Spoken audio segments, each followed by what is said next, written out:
You use the evidence of life. You use the hard evidence to say, what was your soul's agreement? Not what did you think you were going to be? So I spend a lot of my life's work assisting people to come into the here and now and look around at what is, and then fall in love with their fate, because you can't argue with fate. You can think your mind thinks she wants this, and then your destiny said that, and then you want to get the two of them in alignment. And there's a wonderful sense of peace and comfort that comes from being accepting of what is.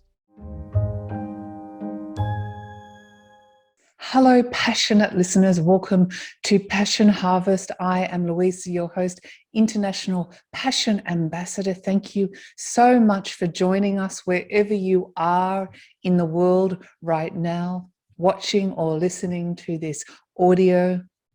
My guest today is Debra Silverman, and I'm so excited to finally have her on the show.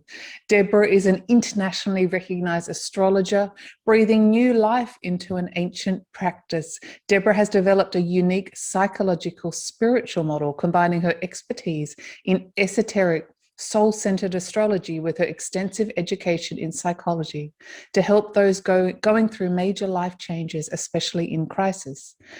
Debra custom designs her therapeutic approach to each individual, using astrology and psychology as a magical healing combination.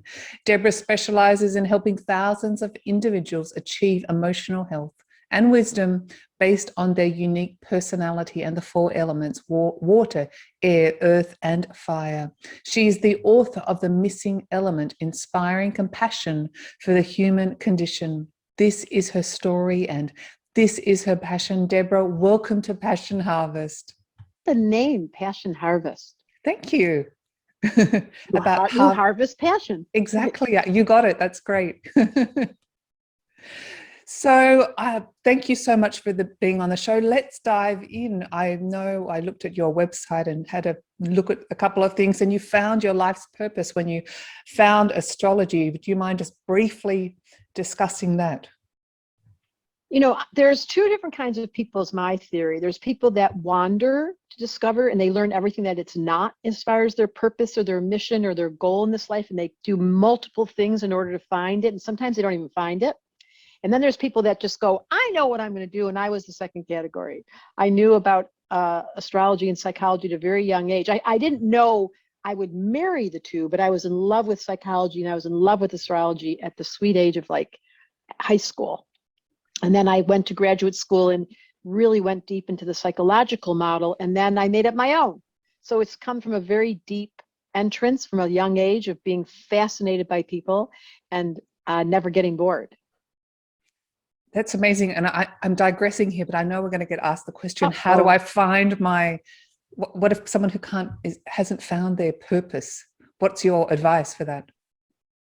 Study astrology. Go and take the deep dive to actually identify, based on the cosmic spiritual influence, what can assist you to actually get the insight or the directive or the shortcut to your purpose, because it's so helpful. Astrology is it's like shorthand. Instead of having to go the long route, it shortens it by saying, here's some suggestions, and usually they're going to resonate with you so strongly you're going to go, wow, now that you've mentioned it, yeah, I left behind my singer, or yeah, I used to write, or yeah, I love to build. And that begins the memory of how to help you get back to what you love. So what is esoteric soul-centered astrology, which is what you offer, along with many other things? No, that is the centerpiece of my whole life's work, is soul-centered astrology. Mm-hmm. There's the old astrologies about the ego and all the things that we want in life and what we want to look like and be like in our achievements and our success. And it's classically developed by the ego's mind. I want it, I want it, I want it. But soul-centered astrology is, well, what did your soul want? Because it's constantly totally different than what your mind wanted. So I pay attention to, what did life serve you? You may have thought you were going to be famous, or you may have thought you were going to be married, or you may have thought you were going to have kids, and your ego is like, dun, dun, dun, dun, dun, dun, dun, beep, did not answer. So then you come over here and you use the evidence of life. You use the hard evidence to say, what was your soul's agreement? Not what did you think you were going to be? So I spend a lot of my life's work assisting people to come into the here and now and look around at what is, and then fall in love with their fate, because you can't argue with fate. You can think your mind thinks she wants this, and then your destiny said that, and then you want to get the two of them in alignment. And there's a wonderful sense of peace and comfort that comes from being accepting of what is. Oh, it sounds very comforting to me. So most of the, well, a lot of this is based on your birth dates, time, and place of birth. 100%. So the chart comes in with the blueprint or a map that describes your character. Mm-hmm. And then you have your ego mind that doesn't even know about astrology, doesn't even know what you agreed to do. You kind of figure it out by getting it wrong. Astrology is like a shortcut, like, wait, let me look at this map. And I didn't believe in it. I started off as a skeptic. I thought, come on, like, how does that even work? Why are the planets influencing us? But after 44 years, it's coming up to 44 years, I realized, whoa, every single reading I do, every single chart I look at is so 100% accurate. Why am I arguing with the stars? It's like arguing with fate. Like, you're going to hit your head against the wall for no reason. Why don't you just sit down and study the wall? So I study the stars. And yes, it gives your soul the remembrance of what you agreed to do, and then the encouragement to align with that. And then suddenly you're in a flow. Now, most people are in the flow anyway. Like, I looked at your chart, you're definitely doing what you came to do. You love air and communicating, but there's lots of people who are on the wrong street. So they can't find their life force, or they're feeling depressed, or they can't figure out the answers. And then I help them realign by using that wonderful blueprint. This is so remarkable. And so you help them align, and no doubt the healing process as well of following their soul's path. It's so much easier when you're in the flow with your soul. It's the difference between having that frustrated feeling where you're in the wrong relationship, you're in the wrong job, and you know something's wrong. Like, you're like, I don't wake up excited. Like, my juju's gone. Like, what happened to my fun factor? People always tell me this, they lost their fun. Then they come and study with us. They take my class and they come back and they say to me, oh my God, their husbands call me. She's back. Her life force is back. She's fallen back in love, or she's divorcing me and realized she didn't want, right. Like, those realities come back to yourself when you get back to your own voice. And what astrology does is it gives a language, a distinct language for your uniqueness. And therefore you're not captured by what you should be doing, or how they wanted you to be, or what you thought was going to be. And there is that alliance. And once that occurs, I have this great job where people write me love letters a lot saying, oh, I studied with you and now I'm back. And it really gives me great, you can imagine the satisfaction as a way shower or a fire starter to see people's fire comes back or their joy comes back. And all I had to do was say, listen, your chart here says that you're simple. You love gardening. Why are you working in a technical job? They're like, oh, I really wanted to be a farmer. I love working with plants. I've always loved flowers. Like, give yourself back to what you love. And how specific are the readings in regards to? Well, that's the spooky part. Yeah. It's so specific. It's really? Very detailed. Yeah, so much so today, I don't often do readings. I've trained on my site. I've trained about a dozen well-developed, really skilled astrologers. And once in a while I do one. Today I did one. And the man had never been exposed, like probably not unlike you, open to it, but never had had his reading, never really knew. And in the first few minutes I gave him the date of the biggest change of his life when he went to Europe and discovered his calling when he was young. And then the second date I gave was when he had a divorce after 20 years. And he was like, how did you know those dates? Well, they're written right here in the stars. There's markers. Now, you don't have to find your calling or get divorced, but there are markers that say, here's a time when life is going to give you an opportunity to see what you want to do. It's going to push you, because we think about things a lot. But when the stars come into alignment, they make things happen. The door opens, the door shuts. And that's what I facilitate. So it's unbelievable.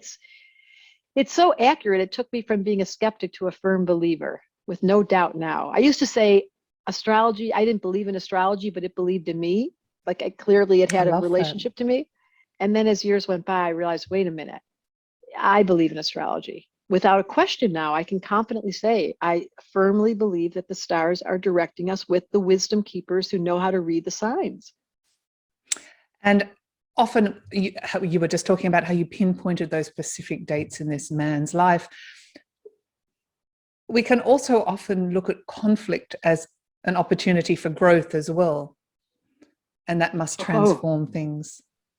Well, that's in my book. Yes, that is probably one of the highest roads of my book. Is the first chapter of my book is called Crisis. And during COVID, the book went crazy because I knew that, one, crisis was coming. It was obvious that we can't continue surviving at the consumption level that we live at.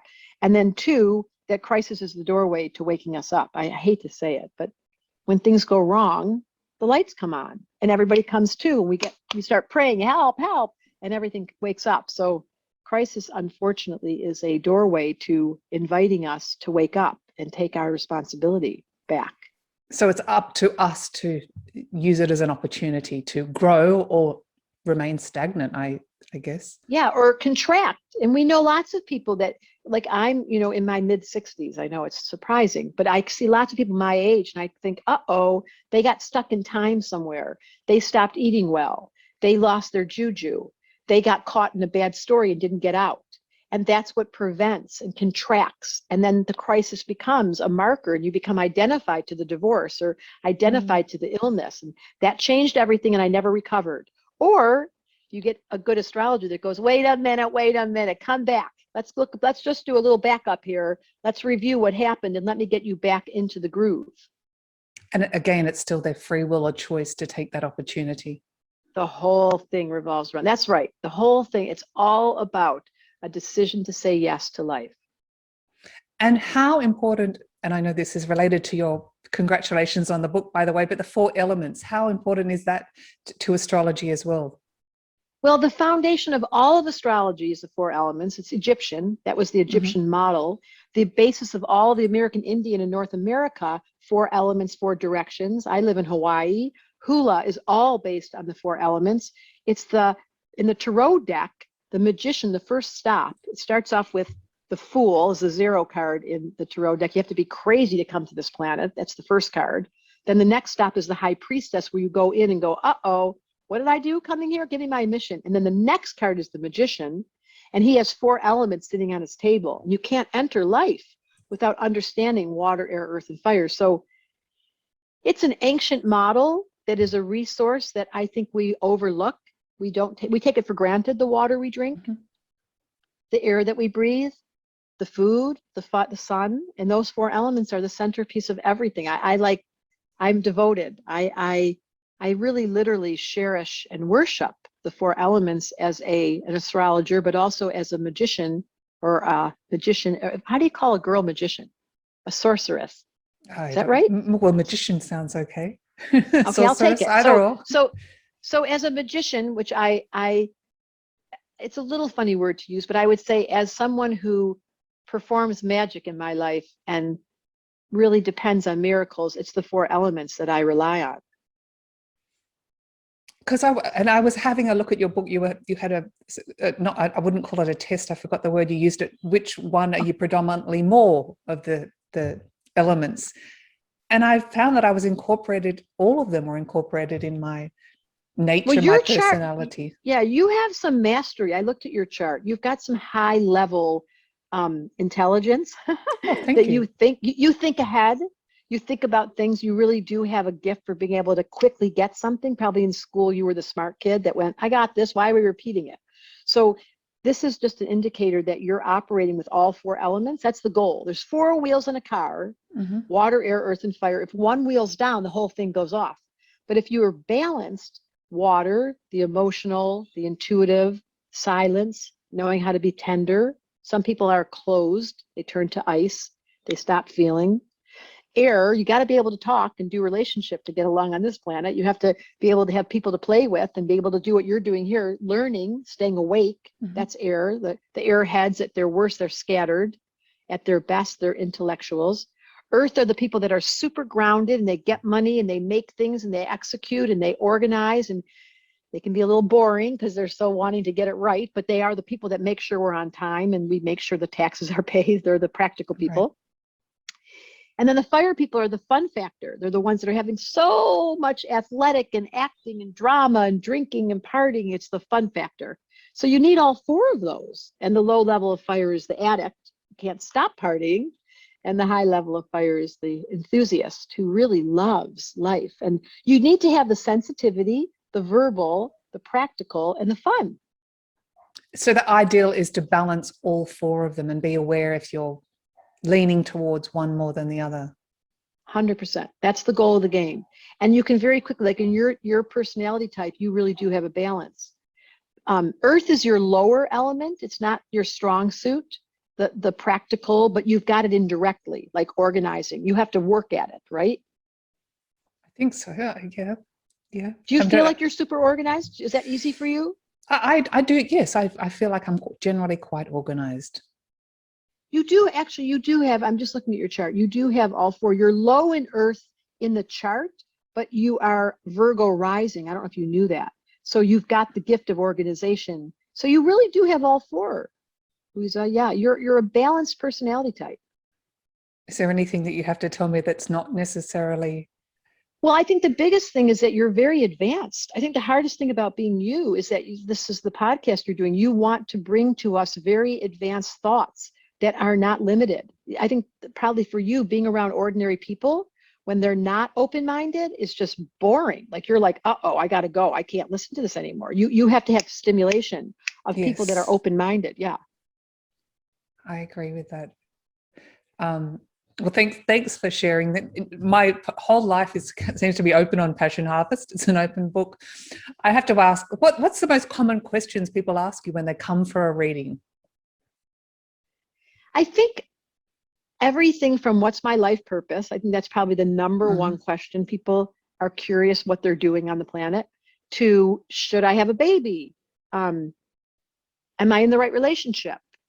Why am I so depressed? You know, I am I'm a psychotherapist, so I have a degree in clinical psychology. So lots of people need assistance to navigate the twisted part of their character that they can't get comfortable with. And what I'm trying to say, what I do in my readings is say, hello, like in your case, you're an intellect.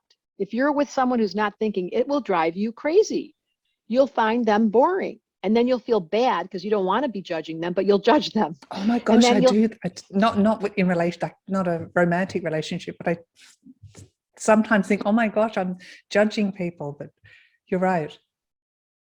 So it's permission on your part and everybody's chart to, this is how I put it, falling in love with yourself.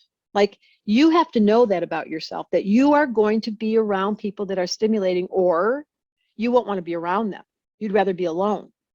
And that is a truth about your character. Now, if you came to see me and you said, you know, my husband's super social and he has all these friends that play football and they eat popcorn and they're sitting in the living room and I'm like, oh my God, honey, close the door. I'd say to you, well, you need to have your own little room somewhere, you little Pisces, so you can be quiet and be able to study and not be interrupted by someone else's energy. Well, that's good information. If you were married and you were only 25 to a famous basketball player and all they do is talk, that would be a real conflict to your nature. And as an astrologer, then I get to say, hey, I want you to be you. And they feel so like, oh my God, thank you so much. They cry. What wonderful work you're doing in the world. It's very satisfying. I'd love to talk about your offerings as well in your book in a minute, but so you can talk about astrology on a personal level, but as a global forecast, can you look at predictions for the future of this planet or us, humanity? Yeah, that's a very interesting topic for your chart. You are a futurist. You're someone that loves trends. Are you aware of that? I'd like to that think you like to pay attention to what's on the front edge of consciousness. Maybe a little bit. I'm aware of that. I mean, I'm fascinated by future memories and future events and past life memories, but I also believe in future memories as well. That's all happening now. You're a time traveler, said the astrologer. Yes. Your chart is a time traveler. So there's an example where you probably wouldn't have put that into words, but I just did. And then you stop and think about it and go, yeah, I'm a time traveler. I'm going forward and backward in an abstract way that doesn't limit me by other people's limited thought process. You're here to provoke us, to open up our minds. That's your function. Okay. As an astrologer, when I look at the planet right now, it did not surprise the astrologers that March 2020, the world blew up with COVID. We did not see COVID coming, but we knew something was coming. It did not surprise astrologers that our economic situation, our environmental situation, our ecological situation was going to break. Like, it's clear. I mean, that's like, duh, like we can't continue consuming. And I am an optimist in that I'm seeing how many people are falling in love with spirituality and time travel and getting out of this reality as we know it and opening it up. I'm a pessimist about our ability to sustain what we thought is gold, which is no longer valuable, sustaining the ways our society grew, sustaining our racism. All that stuff has got to go. And I'm a little concerned as an astrologer at our slow evolution of the human psyche. But your work and what you're doing on this podcast, you're provoking us, you're inspiring us. And that gives me optimism. Like, oh, it's likely that with enough people like us who listen to these podcasts, with enough people who are asking big questions, we're going to blow out of the old structure and prepare ourselves. That's why I love astrology. Look up. Don't get so caught. Look into the past lives and future lives and see how we're a time continuum that isn't limited to just here and now. There's so many realities that coexist right now. It just makes me excited. I think your chart is very time travel, by the way. Okay. Well, that's fascinating. And I mean, I'm sure you get asked this question all the time about COVID, and I know it's quite specific. Maybe nothing will ever return to normal again, but when will COVID end? I get asked that question all the time. I knew that 2021 was not going to be an easy year. Nobody wanted to hear it, so I kind of kept it quiet. I would say we have Jupiter enters Pisces by May, June. There's a little relief then it goes back into Aquarius. I would say it's more like 2022 that we begin to feel, I would not use the word normal. It's just a setting on the dryer is my favorite line. I don't think normal will ever be back to what it was. I think we'll always be slightly paranoid. There'll be probably other strands as we're already witnessing. You know, it's getting a little bit wild. But more importantly, I think the question is, what can I do to stabilize myself so I can be a healing agent, so I can be the calm in the storm, so I can be the one that offers wisdom? Like, what can I do to cultivate my function? Is it water, learning to meditate and being quiet? Is it air, doing podcasts and stimulating the mind? Is it earth, alternate practical ways to take care of using bamboo, using hemp, figuring out other practical earthbound ways that we will not limit the earth anymore? Is it fire? How do I do joy from a place of healthiness? You know, how do I have fun without indulging too much and hurting myself? Like, the real question I'd love to hear from everyone is, what are you doing to bring your version of normal or health into this reality? Because our kids are depending on us to be the ones that bring in an example that says, we got this. Doesn't matter what's going on. My inner world is an inside job. Is solid. You can trust me. During COVID, I had the best time on Instagram. There's a couple famous people who kept calling me, and they have, you know, millions of followers. And so suddenly I was exposed to them. And what was so wonderful is I felt so calm. My kids came home. It was crazy. For the first time in years in my house, I was like in heaven. I was like Jewish mother heaven. Like, my kids are home. I'm cooking every night. What happened? Time travel. We went backward, and I was in love with them. And what I found was I became the calm in that storm. And I invite everyone to think about that. What will it take for you to change your angle, your attitude from something's wrong to we're growing, we're in difficult growing pains? The analogy I make is, if you imagine a woman giving birth and you had never seen it before, and she got pregnant, and for 9 months you kept seeing this thing growing on her body, and you're like, what is going on? And then by the end of it, she's screaming and she's yelling. And you'd be like, okay, this is too much. That growth on her body was weird, but this is crazy. Take the thing off her. And then the wisdom keepers in the room said, no, sit still, sit down, and be calm. And then out comes this baby with these little teeny eyelashes and this little, like, who would have known? But they had never seen it before. Right now we're giving birth, and she's screaming and she's yelling and she's sick, so it seems, but that's not true. Something will come of this that we couldn't have predicted, that is much more beautiful than we can imagine. But it requires the wisdom keepers, the midwives, to sit in that room and go, I trust. That's not easy. And what an incredible visual and a way to describe it. It's hilarious, but very powerful as well. Think about it. If you had never seen, I mean, anyone that's given birth, it's insane. The whole thing's crazy. Not to mention how the baby got in there. Should we talk about that or just leave that out? We'll just leave that part out. Oh, no, if you want to talk about it, please. Well, my point is everything from sexuality to birth to death. This is a mystery and it's a strange planet, but we don't talk about that very often. We all pretend we're normal. It's a setting on the dryer. I am not normal. What I do know, said the astrologer, is we're at the most exciting time. And for one reason alone, there's 7.5 billion people. We have never on the history of this planet had this many people. So you can only imagine with that much pressure and that much weight and that much stimulus and that much chaos and that much light and that much love and that much pain. Of course, we're in an unprecedented time. Well, then your book at this time is quite essential, I guess. I'd love to talk about your book, but you also talk about the angels, how they, or you call it angel money, that they funded you while you wrote your book. That was amazing. Do you mind discussing that?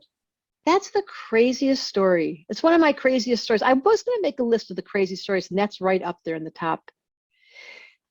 A client walked into my house and she said, Debra, you have a book in you. And I was supporting my family. I was a single mom. And I was like, I bet I do have a book in me, but I don't have the money to stop time to go write a book because it requires a lot of time. And she just pulled out her checkbook and she wrote a check. And I was like, what are you doing? And then a friend walked in right behind her, a very wealthy friend who I adore. And then he said, what's that? She said, I'm helping Debra write a book. And then he wrote a check, the same amount, put it down. And then I told the story to one of my dearest friends on the phone that night. And then she wrote a check. Oh my gosh. And then, so 4 people, I never asked. I didn't even know I was going to write the book.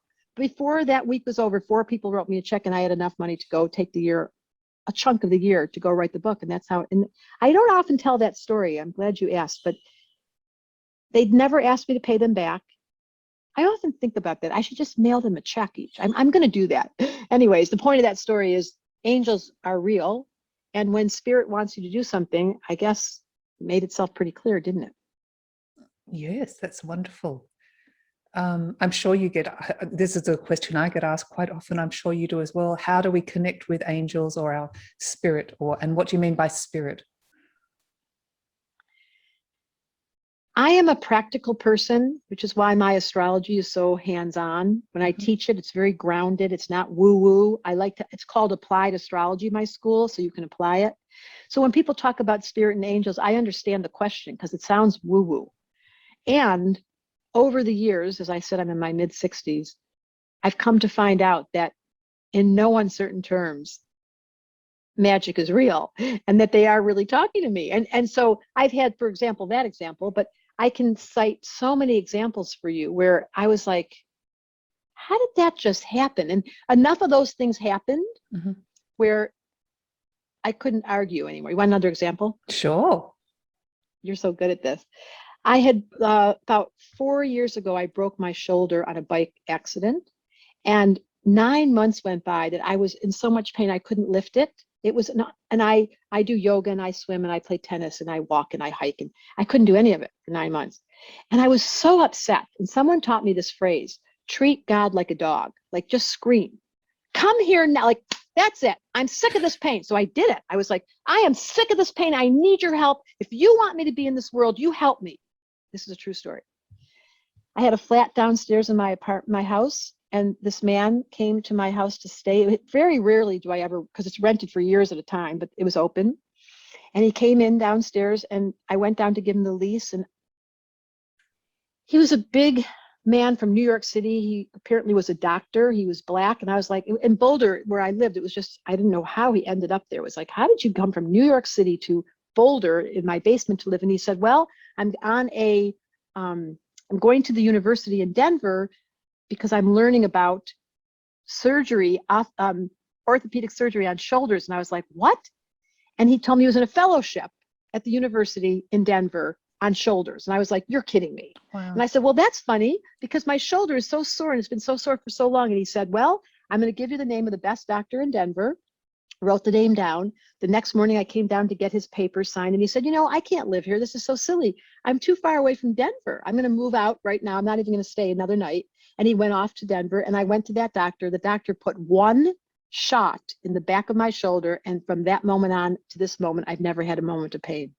And I never saw the guy again. I don't even know his name. Isn't that amazing? Well, hello if he's watching. Yeah. Do you And just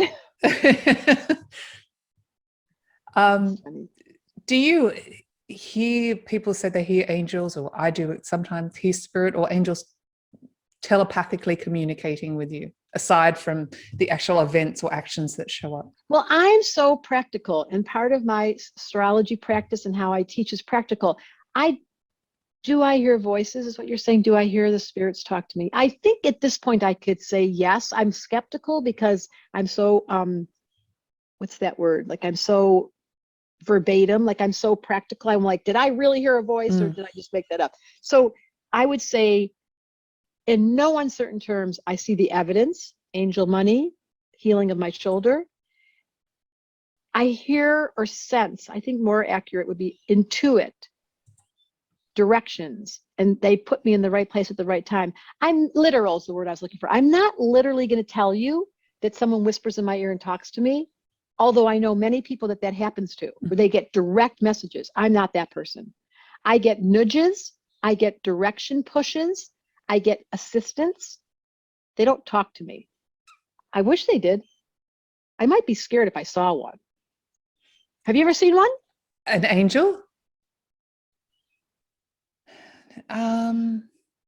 No, but I mean, I hear from them all the time, but it's the same with, I mean, I hear sort of people from the afterlife all the time that come to me, but if I saw one, I might be kind of terrified. I think they don't show, but some people see them. Oh, I have seen them, but not just like above my bed. That would terrify me. Yes, and so my short answer to your question is yes, they talk to us, and yes, they direct us, and no, I do not know how to define spirit, and I'm too practical and too literal to tell you that I've seen when they talk to me and they look like this. But I can tell you the evidence of magic brought to me by invisible beings is beyond question. And I have a very close relationship with a dead relative who I did hear his voice once. So the answer is yes. And I'm a little bit of the skeptic, and yet in no uncertain terms, everybody listening, I believe in you. I believe in you. I do. Yay. Well, look at your life and how it's unfolded. And I know you've got a couple of new I mean, it's remarkable in what light work you are doing in the world. You've got two new offerings. One is Tell Me a Story. It's a teaching program. It makes me want to cry. It came in a dream. That's the other thing. See, I do have dreams. there you go. I mean, obviously, Yes. hello, you're being communicated with. Yes. Tell Me a Story, TMAS.com. Tell Me a Story. It's a wonderful dream that came true. It's all about the 4 elements. It's a writing class. It's a transformational, radical change in people's lives. I have not done one Tell Me a Story group. It's small. It happens once a month. I teach it. You have to be on a wait list, and every month I do one group. And it is exquisitely transformational, where people's lives change in 4 short classes. So it's just a writing prompt. There's some music on. It's based on the elements. We use my book, The Missing Element. We find out what you're missing. We insert the missing element during that window of time when you're in Tell Me a Story, TMAS, we call it. And then, honestly, I mean, people have lost weight. 2 women have lost 7 pounds during those classes and never went on a diet. But it's like they just let go of stuff. Amazing. And the other one, I think, is called Continued Stars. What's that about? Stars. That's called CS, continualstars.com. I decided, because I have a school, which I'd love for you to take. Honestly, Louisa, I think you would love. The school is a 6-week-long class. It only happens in January and in September. And you have to get in there, and it's, again, a wait list, and people take this class from all over the world, and they study their chart. But it only happens twice a year, and it takes a lot of manpower. I have 30 mentors who teach. So I decided Continual Stars would be every month a class is taught that's just 1 hour a week, from things like what is astrology to what is the planets to what's the houses. So it's bite-sized bits, and we're just entering this come June, where I will teach and some of my best mentors will teach, and you can learn astrology like candy. It's kind of, I feel like I'm opening up a candy store. That's good for you. Yes. So you get to eat this, like you're like my soul, my rising sign. Who knew that my rising sign was my soul? I thought my soul was my sun sign, but in esoteric law, why is it called the rising sign or the ascendant? Same word, because that's what you're supposed to be aiming at. So we teach a whole class on just that. So they're little bite-sized bits, low-hanging stars, we call them. Well, it sounds very exciting. As I said before the interview, I'm fascinated by astrology and I do believe in it, but I know very little about it. I'm so honored you're on the show. I'd like to talk about your book, The Missing Element, and congratulations for completing it with the help of the 4 angels. So true. Yeah, a big congratulations. Anyone that wants to connect with you that's listening or watching, all your details will be in the show notes below. But is there any questions that I haven't asked you that you'd like to talk about with the Passion Harvest audience? Passion harvest. I love that. Harvest passion. I think the most important topic for me is, and you touched it, is that the planet is desperately longing for elders, and it doesn't matter how old you are. We must find those who have the wisdom to be examples of the new heaven and the new earth. We must prepare for the future by being in the future. This is so you. I'm talking straight to you. Yeah. And what does that mean? That means you came in with a promise. Every one of you listening to this, not one person came without a promise. Now, you may not remember it, and it may have gotten distorted in the beginning because you're trying to be normal. But I promise you that the deeper you find comfort in the power, in my room, I have the 12 signs on my wall. I'm always looking up to them. I just did this. I got a Christmas gift from my team. I don't know if you know this. I have a company of 50 women. Wow. And all, because they're all astrologers now and they're all trained and it's beautiful to see. But one of the gifts they gave me was this, and it's my way of saying every day in my bedroom that astrology is a matrix that reignites our faith. Because to be a wisdom keeper and to feel like you can provide something in these times of change, you really have to believe in angels for real. And because I'm so literal, I've seen astrology's value. And there's so much, by the way, weird astrology out there. People just talk. It's so abstract. It's a jargon. My Neptune's opposite Venus in the 2nd house to the 3rd house, which is in conjunct. Like, what? Just tell me if you know how to love or not. I don't want to hear all that. So I really simplify it. And if I had a message to all of us, it is, please find your authentic self, give yourself back to who you really are, and help us get through this transition, because she is giving birth. And it requires wisdom keepers and midwives and people that have the ability to have faith to make it through this very small window of transformation that we are walking in through right now. What a beautiful message to end our interview. Debra Silverman, thank you so much for being on Passion Harvest. It's been certainly very insightful for me, and I'm sure for the audience as well. I think you're wonderful and such a much needed light in the world. Thank you. I feel the same about you. Yes, thank you. Thank you. Bye-bye. If you like this episode, please do subscribe for weekly passionate, inspirational interviews.